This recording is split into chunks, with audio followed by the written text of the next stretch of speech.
Okay, just angle runs. One of the things we're going to look at from our power concept. One of the things that you want to think, when we talk power, all right, the first thing that should come to mind is one to kick out and one to lead up. One to kick out and one to lead up. You've got somebody that's kicking out in your scheme, in your gap schemes, and that's going to hold through all the gap schemes that we talk about today. Okay? You've got somebody kicking out, you've got somebody leading up.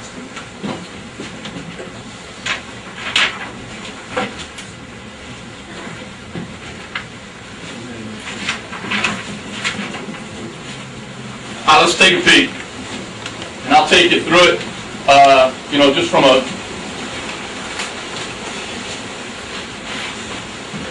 a rule standpoint. We'll start with the 80 front. What we're telling, and I'll hit you real quick on what we're telling each one of these guys. The tight end, his base rule in this play, really, if you want to break it down to him, is he's blocking the defensive end. Okay, with the putt. So in this picture, here's the DN. He's responsible for the defensive end. In this picture, the defensive end's now moved down inside. From a gap scheme or the coaching philosophy, he really is responsible for the C gap. The defensive end is C gap. All right, but if you want to break it down to the kids, say, hey, you know what? You've got the defensive end, and then you'll teach them there's a possibility of a combination call, which we'll get to. Now, the tight end, when he takes that step, remember what I told you. He's a C gap. He has to defend the C gap as an offensive player. His first step is going to be with his inside foot. It's not going to be with his outside foot. What he wants to do to this guy really is he's selling cutoff. And the hardest thing you got to do is get that guy to believe in that. He's going to take that short step down inside step, and he's attacking an inside target, inside collarbone of the defensive end. Okay? That's his job. Tackle, he's thinking gap scheme. Where's it? Am I covered? If I'm covered, this is my gap. I'd be covered. I've got him. He's not covered, so now he knows that he's going to work together. If I'm uncovered, I'm going to help my partner. Tackle uncovered, he's going to get a deuce, duo, duel, whatever you want to call it. That's telling us that if our front side guard and tackle, when the guard's covered, are working a combination block to the backside backer. Center's going to work backside. The backside guard now is going to take what we call a back step pull. He's going to take a back step pull if he can go back step or he can go open lead, depending on the width that he's going and where the double team is, okay? And I'll show you the examples of that on tape. If we've got a call where we're dueling in here or deucing inside, what this guy's going to do is he's going to take a back step lead pull, allows his shoulders to stay parallel to the line of scrimmage, and allows him to see the defense the whole way through. Backside tackle is going to fill. The fullback now in this scheme, remember what I said, one to kick out, one to lead up. In the two-back power scheme, our fullback is the kick-out man. All right? He's responsible for kicking out. In this picture, it'd be the rover, and this one would be the Sam. He's kicking out the first man outside the tight end. Okay? He needs to work inside out. Tailback, obviously, is the ball carrier. When you look at our film, you'll see that he takes a drop step from a timing standpoint. To go, quarterback's going to reverse out, get the ball to him deep, and give the running back an opportunity to really. And the keys from a back standpoint, as he takes the ball, one of the things he's thinking he's going to hug the double team, and he's going to read it inside out. Two things that he's thinking about. This play, the power play is going to work A gap, B gap, C gap. All right, it's not a bounce play. It's not designed to be a bounce play. And in his mind, he's thinking hug that double team. Okay? Two things that he's thinking about in his mind. Here's just a different look. You go to a 30 look, all right? Where's the defensive end? He's down inside. I know he's my guy. Tackle's covered. So these two are going to work together now. Tackle knows I'm covered. Here's my man. We're going to work together. They're going to make a triple call or tray or trio or whatever you want to call it. And they're working to the backside backer now. Angles, cutting the defense off. Guard's working down. Center's working back. We're going to step hinge the backside to seal the backside of the tackle. Fullback's still a kicker. He's the guy kicking. Backside guard's leading up and through. Yeah, go ahead. On that triple tray, trio, whatever you want to call it, he's got to go all the way to the backside guard. Does it ever get bottled up with the backside pulling guard? No. Shouldn't. Now he's got it. Now he's got to navigate. When you're talking to the backside guard on when do I pull through, you know. And one of the reasons that we went to the back step, and on this one, the wider this guy is, we'll go open lead. But if he does go open lead, he wants to get his eyes up, and we tell him to pull up through the first available hole that's going to allow you to execute your block. When do I pull up? Hey, you come around the center, and here's that Mike linebacker, and here's a spot, get up in it. No one's telling you to go outside. Now, typically, the tray block, he's thinking that there's an opportunity probably going to happen outside the double team. But that's, the key is, and when you take, if you're going to teach a back step lead, he's got to get depth off the line of scrimmage. If you're going to go open lead, he's got to get depth off the line of scrimmage so he can see and give himself a chance a little bit. He's got to lose some ground to gain ground as far as his point of vision. If you don't, he's screwed, okay? You don't want that guy going like this. If he's up through here like that, he's going to have a hard time. From a drawing standpoint, you really want him to be like that. You see what I'm saying? He could possibly go around the trio. He could go around the trio. If these guys are doing their job and knocking the hell out of that guy, yeah, he's going to get out and around it. Okay. No question. No question. But there's not, the thing with your guard is, there's not an exact answer. You're not going to be able to put him on a track and say, go exactly like this and you'll be right. Yeah, you got to play the game. Okay?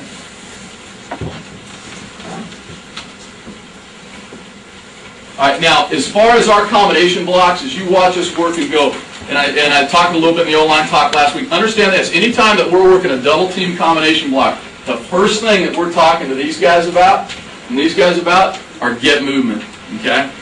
We want to get movement. And one of the things that's really helped us the outside guy on this, is we're telling this guy that he wants to knock that end across the tackle. Okay? You're not just going to him and getting hip to hip. We're talking about taking that guy and knocking that defensive end inside the tackle. If we can knock the defensive end inside the tackle, then it's going to give us a great opportunity. Then we're going to have an opportunity to get up. And what happens is, a lot of times kids will get together on it and they're not sure when to leave. Who's the guy that leaves? Am I leaving or is he leaving? Do I have leverage? Do I have him? Is he mine? Where's he at? They've got to have their eyes on the backer. If the backer comes underneath, obviously the tackle's going to come through. If the backer goes over the top, we'd like the tight end to come through. But the tight end or the tackle in the deuce call is going to have an opportunity. If he knocks that guy inside, to declare it for everybody. Okay? And understand this. Remember what we said. I'm a gap player first, so I'm a guard. Anybody in my gap? No. Who's the next guy down? That's where I'm going. If that linebacker runs through or attempts to run through, right here, that's the tackle's gap. He's a B-gap guy. That's his gap to defend. If that guy runs through, he's going to come off and take that Mike linebacker. Now, it's not if he's standing there reading, if he runs through. He's got to be blitzing to come off. Okay? If he blitzes, he's mine. If this guy lines up in here like this, we'll make a now call to tell the tight end, hey, you're on your own. Okay? Tackle's going to tell him, I've got to threaten my gap. Now, you're on your own. Okay?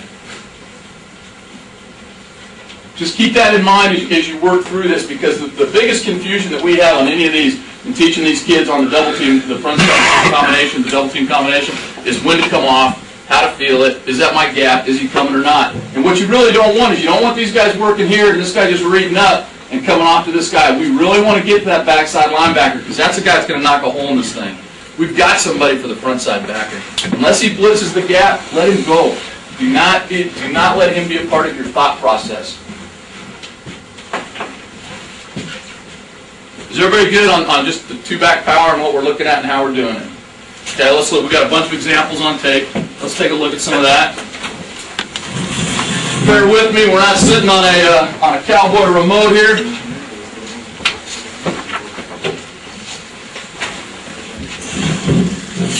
Now you're going to see some runs where it's blocked really well.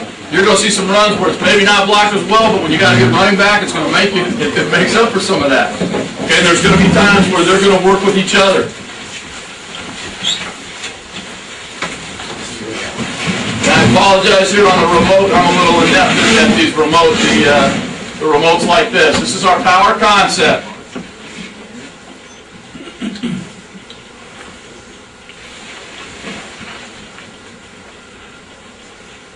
Ways to get to the power. That's a tailback starting and then motioning back into the backfield for us.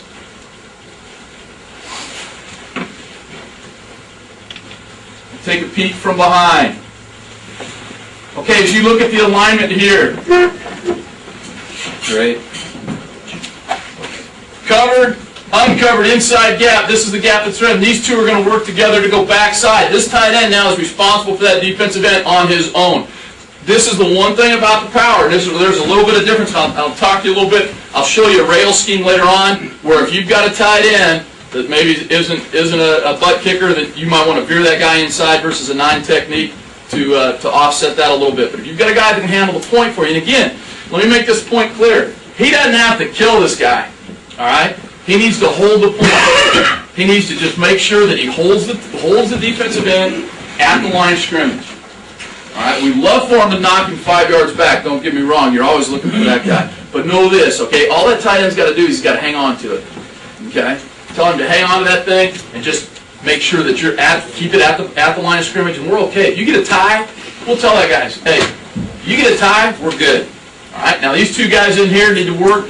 That you'll see the inside player on the double team should be working an inside step first to secure his gap. So if anything runs his gap, he's taking that inside step. Now we don't jab down inside. We tell that guy to pick it up and put it down. So he's going to pick it up and put it down right in the same plane that his foot is. So he's going to go just straight ahead with it. He's not going to go hard inside. We're not trying to get him to jump down in there. We're just trying to make him aware with that first step being an inside foot step that we're going to get this going. Now, this kid here is going to attack the inside collarbone, all right, on an 8 technique. The only time that he won't is if that guy gets in a wide 9 to him, then we'll tell him to go ahead and we'll still work his inside collarbone, but he's thinking now more of an out block, all right. If your tight end will trust himself to sell cutoff, his block will be really easy, because what's going to happen is that defensive end is going to jump inside to hold the C gap, and now you use his momentum against him.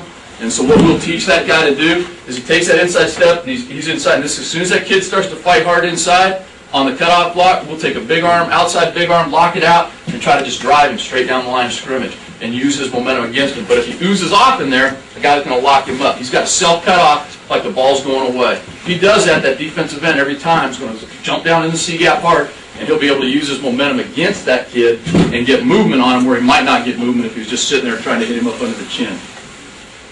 Okay, let's take a look.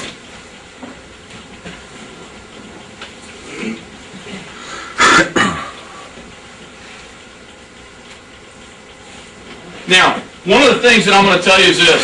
If your front side combination is good and gets movement to the backside, you'll see there we pick up the backside backer. If your front side combination is good and your tight end gets a tie, this guard might never get to his guy. All right? If he does, great. But there's times that front side linebacker is going to scrape outside the power. If the tailback's reading it inside out, he'll take care of that guy without the guard ever having to make that block.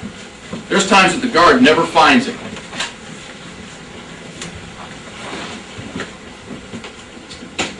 And I think one of the things our backs do a great job of is they're very patient.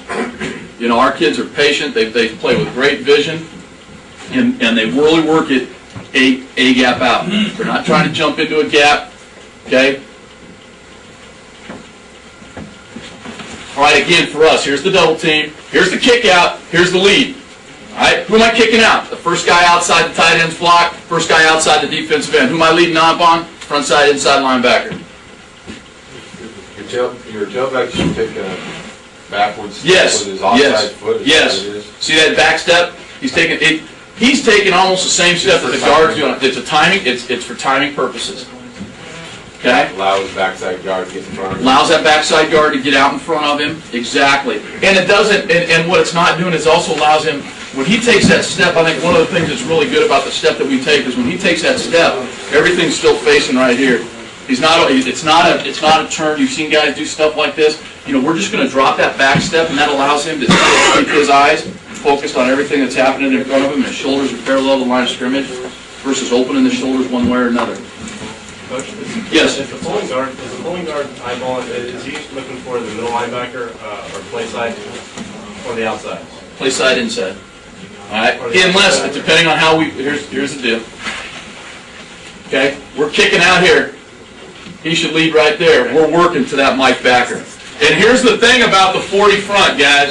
One of the things that can get a little bit dicey with the 40 front.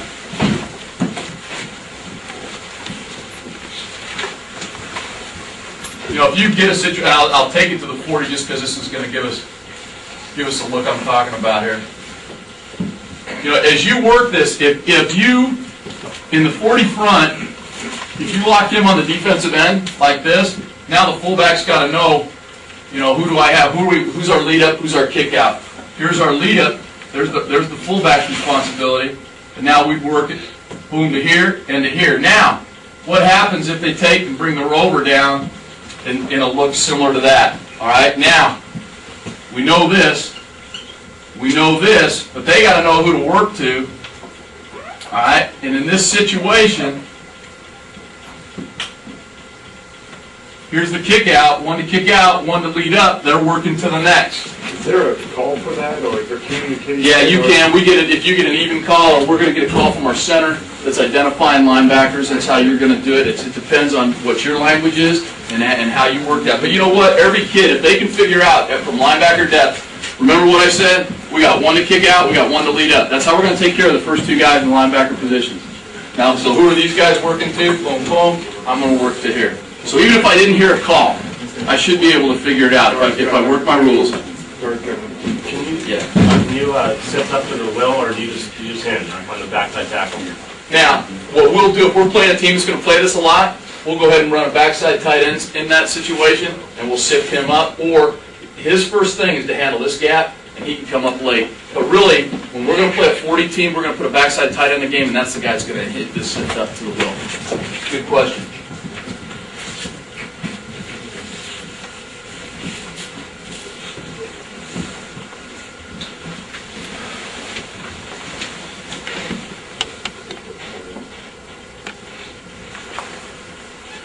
As you guys know, most of the time I'm playing tuck, you're going to put the good stuff on tape so you can get examples. But I'll tell you what, our kids do a great job of running this play from the line to the quarterback to the back, just all the way down through.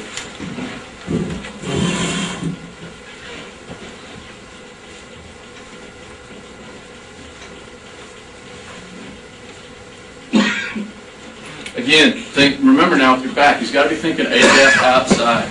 And a lot of times it's going to hit the A. Now, just as we look here, we're running the power this way. Now we've got a different look. Defensive end's now down inside. He's in the C gap. This guy's got nobody inside of him. There's no threat to his inside. So what the tackle's got to think is this. Hey, we know he's now considered covered. Tackle covered. These two are going to work together. He's going to work down. Now, if the tackle had a 3 technique out in here, that's his gap, right? So he would have to go down and make a down call, and the tight end would, in essence, have that guy by himself. Not necessarily a great scheme to run to, but you could get it. You know, so what I'm saying is this, if you guys have a hard time seeing a picture that's paused. All right, right now, it looks like this. So these two are working together to the backside backer. All right, they're working back to the backside backer. If, for some reason, and some teams will do this to you on the power, that guy does this and is in a 3 technique now and is in that B gap, that tackle must work here, and now it just becomes a pure down scheme. Okay? He's got to work down. He wants to take care and protect the B gap, protect the C gap.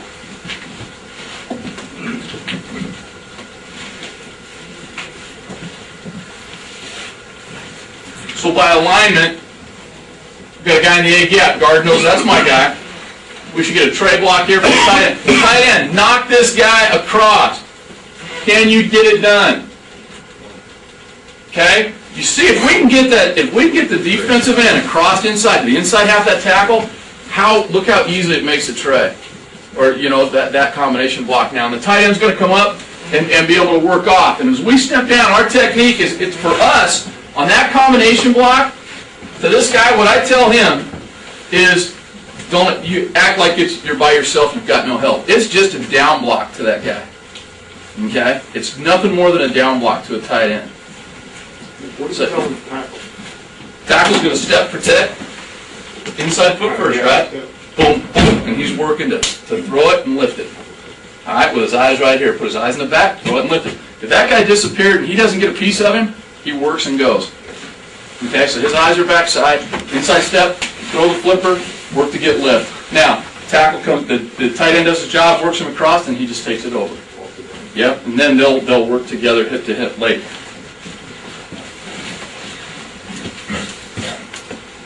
The fullback looks like he's coming straight downhill. Well, Here's the deal. What you've got to teach that guy is he's got to take a hard inside-out angle. All right. The worst in his mind. What's his worst-case scenario? Somebody who's trying to wrong arm him.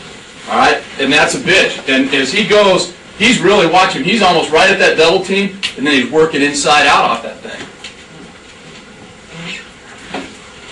But you can see here, I think the other thing you get here is you just see the patience and watch the tailback.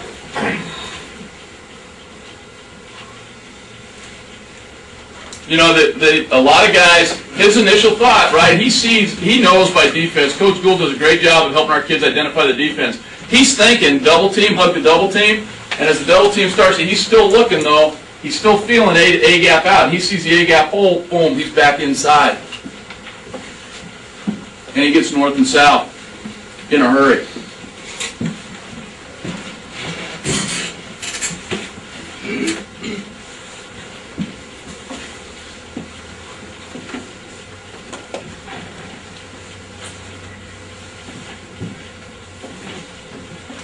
Now here's the situation we were just talking about a little bit.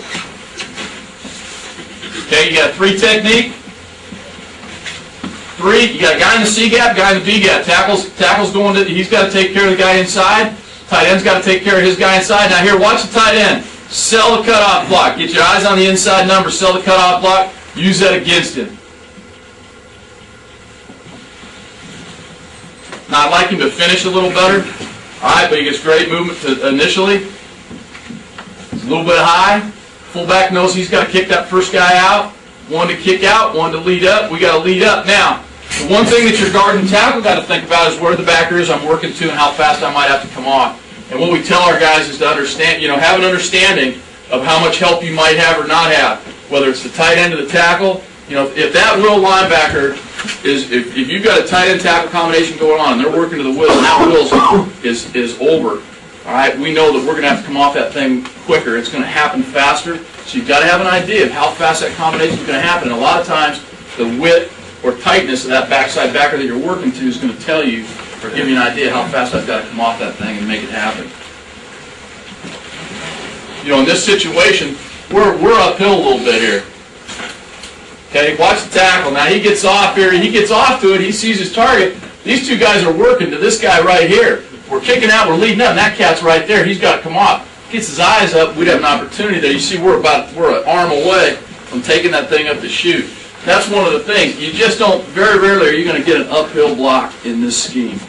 And I think that's just the key. That's the key to success for us, and we hang our hat on it. And I'm going to brag a little bit. I mean, in 2005, guys, this play averaged 10.4 yards a carry for us. Okay, the two-back power. Our gap schemes overall average just over 9 yards a carry.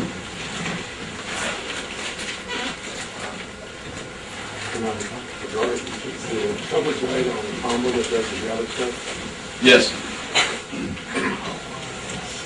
Okay, so now he's going to work his inside step, boom, bring the flipper right up, work it straight. You see, we don't want him leaning out into that guy. There's no lean out. Hey, step your gap, take it. Now he is on a track. Now this guy's thinking down block. All right? That's all him. That's all him. That's all it. Yeah. That's all it is. It's the same combination, just instead of these two, it's these two. Same technique. So when the tackle learns the inside technique on a tray, and he sees and feels what the outside is, he learns that it makes those guys interchangeable. Yeah. The kids all become interchangeable on the play. Yes. All right, now.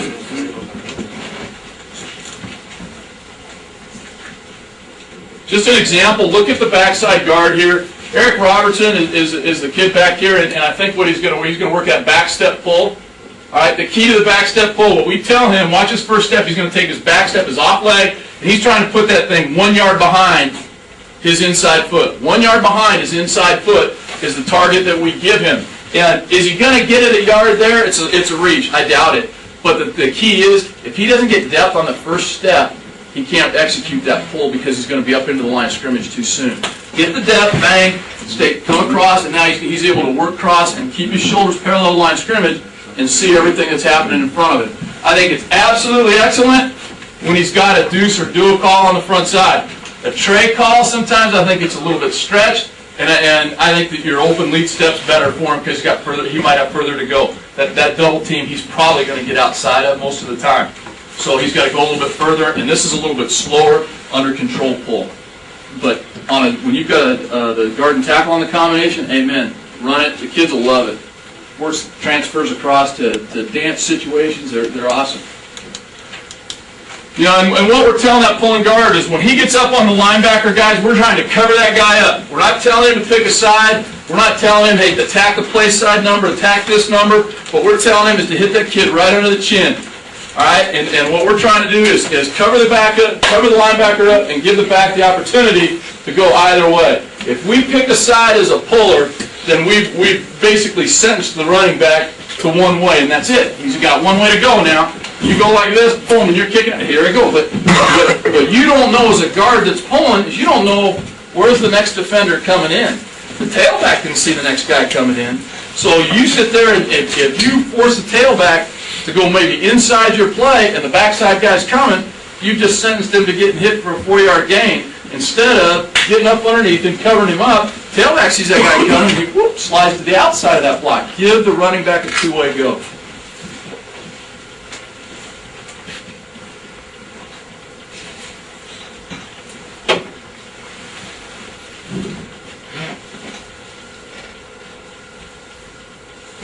Now, for us, by game plan against these guys, you'll see a safety come down over here. We did not count him in the count. He was going to be an outside leverage player. We felt the play was always going to be inside that guy, so we didn't count him in the count. And that's a little bit of game plan. They started him deep and then brought him down late. We left him out of it. And this is a play. If you guys have an opportunity to go listen to Ron Gould talk later on, he's going to talk about our perimeter plays. One of the plays he's going to talk about is our boss sweep, which I'm not going to get into, but the power and the boss sweep complement each other, and a defense can't be right. And he'll show you how it can't be right. Okay, he'll show you the second half of that deal. See him later on if you get a chance.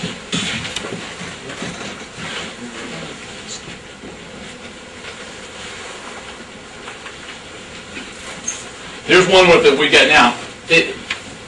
This just gives you an opportunity to see it hitting against movement. Okay.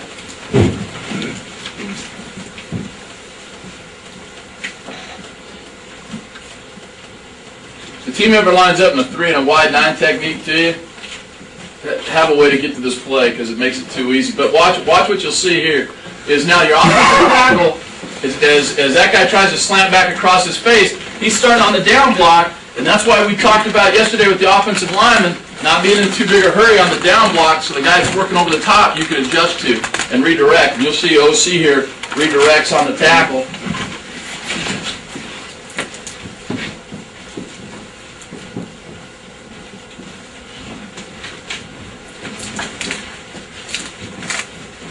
Yes, sir. Great question. You're talking about back, obviously, A gap, D gap, C gap. Yes. Discretionary.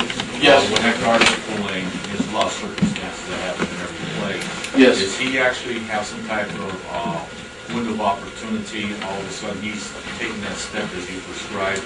He's moving laterally, and all of a sudden he tends to want to, let's say, go up, let's say, the B gap by circumstance. Okay. So that was drawn up. But that thing gets blown up. Well, he, just by circumstance, Oh, sorry, that was dance. Here we go. By circumstance, if that thing kind of like gets tightened up, will he actually move, let's say, to C? Slide it, yes. Work it. So he's in a discretionary mode by You betcha. circumstance. So he's going to be working with the back in tandem. Yes. Finding windows of opportunity. Is that correct? That's correct. As your guard pulls, we talked about this a little bit, is he's looking, in his mind, he's thinking, what's going to give me the first opportunity to pull up inside and get to my block and execute my block. Now, one of the things that we tell him is, hey, the double team's a good place to start, just outside. Like you said, we'll go outside the double team with the tackle, with the tight end double, we'll go outside. It'll 99.9% of the time on the deuce, it's going to go outside. On the tray, it's a good place to start. He's thinking that. And if we get great movement, it's always going to happen. But if that double team gets stuck out there in the C gap, and he's going to pull up in there, then he's going to take it up inside. In your situation, he's thinking B gap, and all of a sudden it's balled up. But that's one of the reasons on the back step lead where he's working parallel. He can see that thing balled up and just slide it. And what we tell our tailback is that tailback is he's thinking A, B, C. He's got a couple different parameters. Thinking inside out. He's thinking hug the double team, relate to the puller. Right? So he's going to relate to the puller. But is the puller, understand this, the puller and the back aren't always going to go up in the same hole. They don't have to. They're not tied to each other. But that we tell that guard to find his way to his block. And you betcha, if that thing falls up, he slides it to the C gap, it could bounce. Not very often, but it could. And he's not wrong.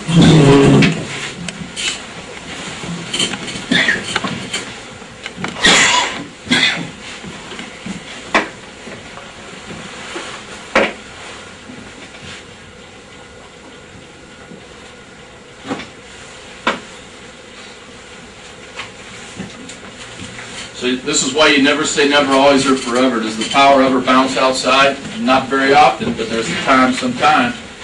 Watch what's going to happen here. You're going to get a wrong arm situation here. Where this guy wrong arms it, he's going to read it, and he's going to end up bouncing out of it. Okay? We should get a double team combination here. Here's who we're trying to kick out. Now what they started doing, Illinois starts trying to squeeze the tight end on his part of the down block, and that is making it very difficult for us inside here. Well, that's great. Watch the guard. Guard does a great job here.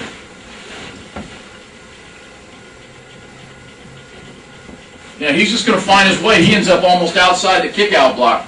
They play with 10 guys right there. Who are they? They could be. There's no corner over there. No. They struggled a little bit. Their defensive end had a bad day at Black Rock, too. 91 wasn't real sure about why he was playing this.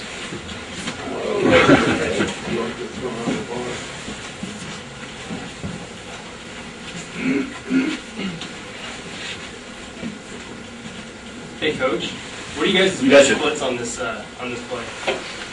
It's pretty tight. You want me to tell you what it starts at, or you want me to tell you what it ends up Yeah, at? what does it end up at? Well, I'm going to take you through the whole thing. Our line splits are 18 inches. That's why on the first day of fall camp, first day of spring ball, okay? And then we start talking about, you know, if you've got a situation, you're going to work a double team combination or anything like that, you can squeeze that split. You can expand it if you're on the, you know, there's times and places. Now, for a tight end, it's easy to change your splits because we just tell them, hey, don't always be wide on pass, don't always be tight in your combination, you know, front side, back side, you can work that. Offensive linemen will start here, and they will, as time goes, go to here. And we end up we're closer to a foot than we are to 18 inches. And if we're on the goal line, forget it, okay? We're foot to foot. How deep are you guys? How deep are we alignment-wise? We are barely legal, okay? You know?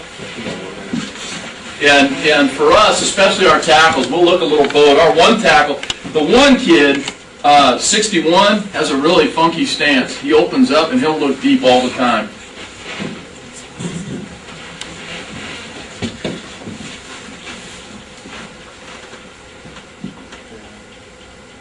Okay, I think we miss I'll go back and talk to you a little bit about this.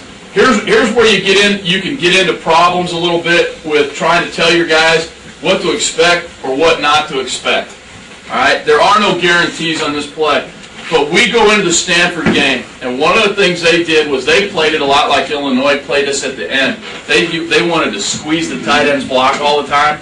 So we're talking to the guard and we're talking to the fullback about, hey, if the fullback gets wrong arm, we can go ahead this week and try to take it outside, and we had all these cool things going on.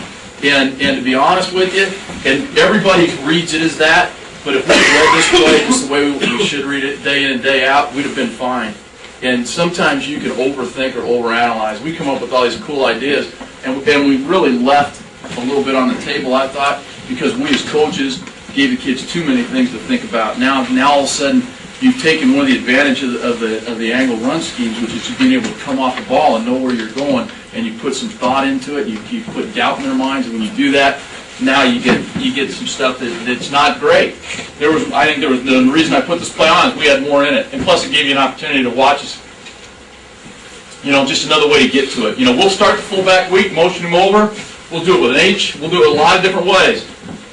But you can see kind of where he gets, you know, he feels the guard going around the end, and he's going to go with it. You know, but the guard there really made us, he predetermined that, boy, I'm playing Stanford, and Stanford's going to do this, and I'm going to go outside. From the get-go, he was going outside.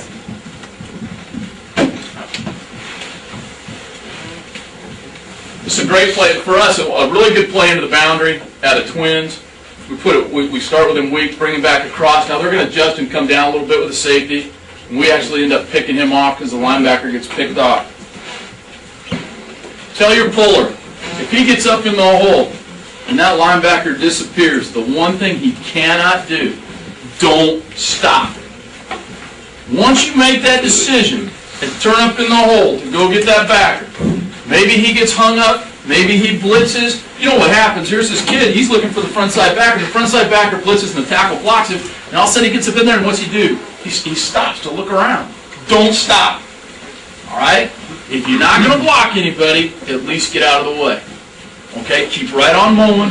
Look inside for anything coming to straight up over the top of you. Don't stop. Because all he's going to do when he slows down and stops is going to gum up the hole. The back's going to run up his back end, and the play's going to become disjointed. Just go.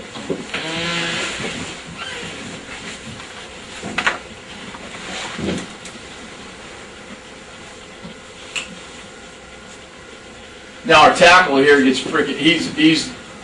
He can't figure out why they're playing a 1 and a 7 and no one's around.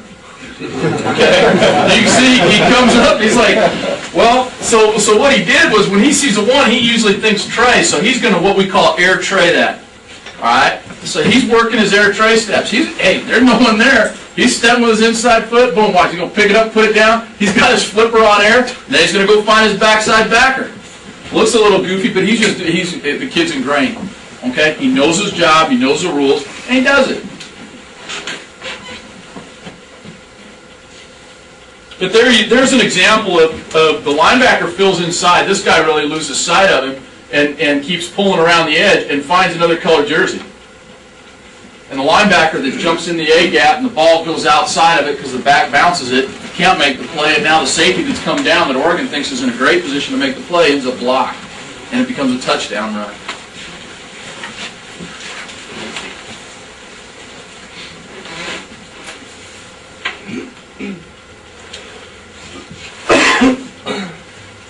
One of the things that's kind of fun, when these two teams get together now, you got to know, and I think most of you guys know, that a lot of our staff comes off that staff, and the two teams do a lot of similar things defensively and offensively, so everybody knows everybody, and you get into a lot of serious game planning trying to figure out, and you'll see they put a lot of folks to the tight end side of the run game. We're just stubborn enough to say, you know what, we're going to run the football in here.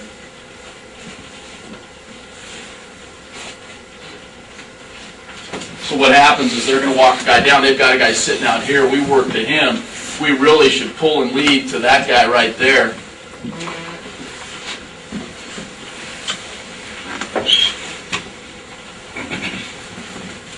That's just a good example of just hitting the ball downhill and running. If you can get a hat on a hat and hit this thing downhill hard, you're going to make hay. Okay, earlier you saw us bring the tail back in. Now we're bringing the full back in. Now, here's the tough part of that. It's got to be against a team. It's got a fairly defined look over here, all right? If they're going to drop somebody down or maybe change the fullback's job or his responsibility, it's not a good idea. But what you've done, guys, and I know this looks silly, possibly, but what you've done is you're in a huddle here and you've got 12 personnel in the game. You've got one tight end, two backs, that defensive coordinator saying this is what they're doing. And then all of a sudden you come out, do a one back, and a lot of teams will make a one back check or a coverage check on you, and they check the coverage, and then you bring that guy back in and you get what you want. So I mean, just things that you look at when you're looking at your opponent that's going to cause them problems. And how does it complement something else we might be doing, possibly in the passing game? Okay? Now, the reason this is in, this guy is a very gifted player, but he doesn't make a great read here.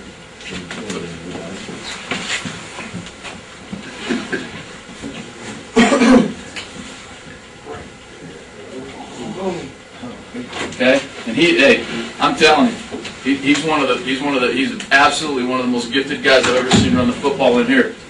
But you know what? Here's what happens to him. he gets spooked a little bit. The guard's a little slow there, and he sees that.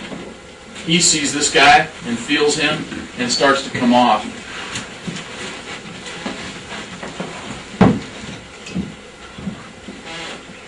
So our fullback made the line and fullback made a great adjustment when the backers bumped.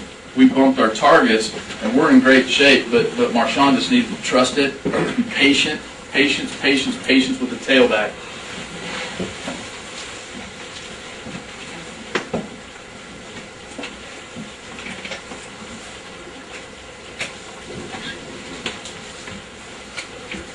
Yeah, you always tell the team struggles a little bit.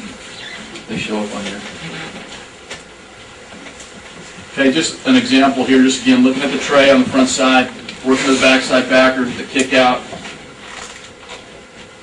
finding the front side linebacker, trying to eat that guy up, get up under him, watching the back step lead pull. Is that backside linebacker going to be a pretty good athlete to make that play on a consistent basis? That guy right there? No, yeah, number 11. I mean, they ever start creeping a man, try to shut that down? No, well, yeah, they'll start creeping him over. This kid, Yeah. to get there. So you know what? For us, it's a as you look at what they're doing, and you know they've got the extra guy that they've actually brought back in there, and what he did was he kicked the linebackers over to give him an extra guy on the backside. He just couldn't get to it. Yeah, it's a hell of a play. It's a tough play to make. Do you have a counter to go with the power? Yeah. Or back at it, right?